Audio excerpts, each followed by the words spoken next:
So, as we prepare to finally meet the special teams coordinator, Tracy Smith, I hope you guys are ready because this game this weekend is going to be a tough one for us, especially as Carolina Panthers fans, because the Chargers were so amid last year. I am sincerely hoping for a win, and I hope you are too. But without further ado, I appreciate you coming to Roll Coverage, home of the press conference breakdown, so let's get started.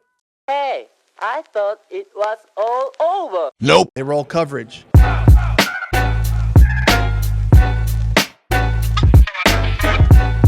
One, you guys from a kickoff standpoint, and then studying the film of other teams. Okay, biggest takeaway was nobody's standing on their hands. Everybody's kicking off. They're running down there and playing football. We have to just be able to block and tackle, kick and cover, the whole thing. No big change. No one has an answer that the rest of the league hasn't thought of. I disagree, man. And does this feel like a little, just kind of, maybe. I'm sorry, that's a bad first impression of him. Let's continue. I need to give him more opportunities, but wow, that's just kick and cover. It's fine. Did Johnny injure himself on the play where he got run into, and should that have been a penalty? We're going to keep the medical stuff one source, whatever that is. Should have been a penalty, not worth answering. Sorry, but, Again, very lackadaisical. Weird response. So I went over 2. Well, yeah. We're looking for success for the Panthers, but I'm not going to doctor myself or officiate. Xavier Legette got a kick return. How do you think he did on it? I mean, again, he got 28 yards, but like from a vision standpoint, and he looked great. That's something he has done before. He has experience handling the ball, obviously, but being a returner in college, and he's an outstanding blocker when he doesn't have the ball. So he has a skill set that really molds itself to that position. Do we see him then take a more blocking role, even as a wide receiver, like throw him in the slot and then he comes in there and tries to pick up a blitzer or something? I think that's a very odd thing to say if we're not going to use him as a blocker and we're going to use him as a threat down the field.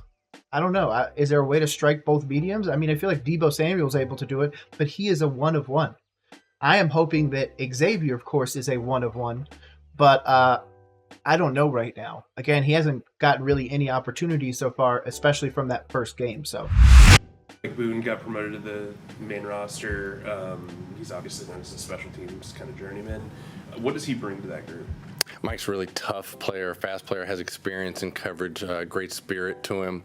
Love having Mike around. It's a big congratulations to him for getting the promotion. With him and Lonnie, how much is it not just what they're doing for special teams, but kind of helping you teach up all these new people who are coming and going each week? Lonnie just got here. He's learning himself. He's trying to get adjusted to what we're doing. He's good for the attitude, the spirit, the toughness. He was great during the game. As far as telling those guys, he's still asking. We're not there with him at this point. Mike has a wealth of experience from a lot of teams, a lot of different places, so he can help guys when I see this, when this is happening kind of stuff. Those are both guys who have handled a game, though, on special teams. Special teams, especially at the beginning portion of the season, you're dealing with a lot of rookies who are seeing things for the first time, so they're both valuable in that sense. Interesting how he's choosing to answer this. Obviously, he has a very relaxed demeanor about him. Obviously, this is the first time I've seen him, so can't really give a whole lot of, information on the past or anything like that. I will do a full breakdown of where he has been in the future, so make sure you look out for that. But yeah, it's a very interesting way that he's handling it. Maybe his side with special teams was specifically said not to talk a lot. That could be indicative of why we're getting these responses. But hopefully he actually gives us a little bit more other than, hey, this guy might be a good blocker, it seems very generic. And even at a level that Dave Canales is able to maybe fluff up a little bit, Tracy is just out here giving us the bare bones answers. Not Bill Belichick level, but getting there. Does that shape the way that you teach, especially at the bottom of the roster? A lot of guys are coming through special teams. How does that impact your approach? How does it impact it in which way? That they're younger players? Or just a lot of the churn within the roster. Many of those guys will come through special teams. How does that impact your Okay, I got you. It limits It limits some of the things you can do as far as like, oh, we did this 3 years ago, or we did this last year. Hey, you remember that time? Because the guys are new.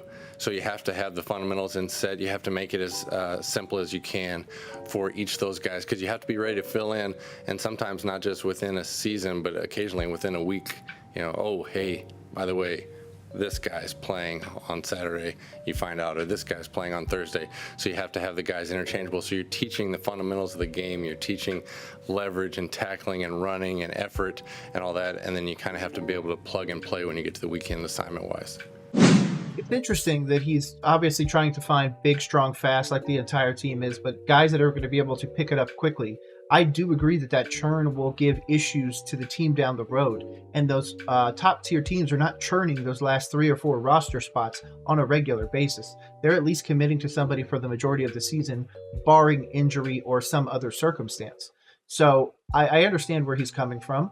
Of course, you would want to have continuity in their long term, but this is the NFL, not for long for a reason, man. I like the simplicity that he's talking about, but it's whether or not it's actually able to be executed. And so far, to be honest, special teams hasn't looked bad. It's probably been our best unit so far, especially from this first game only. Obviously, as we go into this next game against the Chargers, special teams is going to be another place that we watch, hoping to get a few field goals and put up a few more points than we did last week, of course. Dave said yesterday, at this point, not working out punters, but there's a list.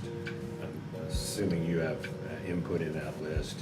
How are those types of lists over your career kind of maintained, and how long are they typically? Okay, different personnel staff to personnel staff based on where I've been. That kind of stuff happens. Like, you want to have a guy who's kicked a ball recently is the first thing. Who played this preseason? Who is most ready to go? And that's the kind of things you're checking. There's a priority put on game experience in that way. Who can come in? Because the punter also is holding for the kicker. This is a valuable position. So you have to lean on guys who you've seen do it before, and then guys who have kicked recently, who are in shape to go play in a game.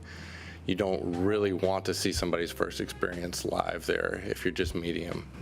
And you probably have a left-footed punter on that list, just because if you guys are playing a left-footed punter, you might bring somebody in potentially to get that look, right? There's left-footed punters on any of those lists just because they exist in the world. You're just looking for the best available person, just like we are at all the spots.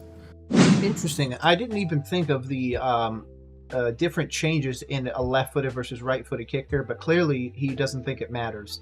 But I just never really thought about that. I mean, I guess that would make sense. Left-handed versus right-handed throwers have to, change the offense according to their play style or their play style. So I just never thought about it for that specific position. And left and right-footed kickers should be just fine. Either attacking the same, but punting, I guess maybe where your placement. I don't know. Give me your thoughts right in the comments below. You were under Harbaugh Yes. in San Francisco. What did you learn about him that you feel like made him such a good head coach? I had a great experience working for Jim for 3 years in San Francisco, and he was constantly pushing for winning edges. He's relentless in that way, and he's open to ideas from anybody in the building. So I always appreciated those things about him. And when, I guess you realize he played here for 2001, or didn't really play, he was here. Okay. I believe Did you you. ever talk about those days at all, and he was around you guys? Perhaps. I do not remember specific Panthers stories. He's looking forward, and he's about the team. He's not about his own playing performances. Did you suspect, even when he was having the success at Michigan, that he would end up coming back to the league, kind of unfinished business on? No idea about the soap opera element of it, that kind of revenge stuff. Maybe not. Really good coach at any level. I think all the guys that know what they're doing, it doesn't matter. You can go junior high to the pros if you can teach, if you can communicate, if you can kind of get the spirit all going in the same direction, you can have success wherever that is. We have not seen that so far with Dave, and he is the optimist bully according to Baker Mayfield. So I'm hoping that Tracy Smith is right. I'm hoping that my bet to bring Dave Canales here was right. I'm hoping for the future of this team to continue to grow, but it's going to take time. This is not a microwave. We're not going to be able to do it in one season. It's going to take multiple years to build. And I hope that Dave, Tracy, Evero, and everybody like that were the right picks for us. How much does a punt change coming off the left foot versus the right? I guess I could have really thought about that. Okay, it spins the other way. So I'm not trying to be jerky about that. It spirals the opposite way, just like a left-handed thrower. It spirals the opposite way. You let go of a pass and it goes this way. The other guy, it goes that way. So when it's on the way down to you, it fades to the right or to the left. So that's the difference. And it's the same way, bless you. It's a baseball pitcher. All of a sudden you're seeing all right-handed pitchers and you see a left-handed pitcher, the ball spins the other way. It's just an unusual thing. Can you set a jugs machine to be left-handed or right-handed? I can't. Our equipment staff can. But Danny can get we were punting left-footed last week with the jugs. Yeah, I was going to ask what happened on the partial block. Sometimes one play can lead to another bad play. You know, we're kind of chasing the big return play and just let loose of some of the stuff that we needed to do. All right, thanks, Coach. Good. Hey. Again, I don't really know how to describe that, but first things first, I want to make sure that I thank the Carolina Panthers and, of course, our special teams coordinator, Tracy Smith. Now, as we continue to move forwards, I am hoping that this special teams unit is able to really show us something special. I, of course, wish we would have retained ISM, regardless of how critical I was of him before. I think he was very dynamic in the special teams room, so we are definitely going to be missing that. But he has obviously signed with another team. We still have Jalen Coker out there. We still have some great opportunities of guys to develop, but it's more of, does the owner give us time to truly develop them? Now, obviously, if the special teams unit can go out there and put some points up on the board, it would give the offense and defense a little bit of breathing room because this team really needs it. Bryce Young has looked mid so far in this first game. And obviously, as we go to this Chargers game, I'm just hoping we can do something, preferably stop the run, even though my prediction is that J.K. Dobbins would go for 150 total yards. This team is in such a weird place right now, and I'm hoping that guys like Tracy Smith, I'm hoping guys like Dave, Brad Idzik, and everybody else that we've done breakdowns on recently, right here on Roll Coverage, home of the press conference breakdown, that those people are really able to build a franchise that is able to become a dynasty. I'll take 10-win season before I take a championship at this point. I am just wanting something positive to look forward to as a Panthers fan, as a football fan, and of course, as the host of Roll Coverage right here. Hopefully you guys have a great rest of the day. Hopefully you guys have fun. Hopefully you enjoyed this, and make sure you come back for more. Peace.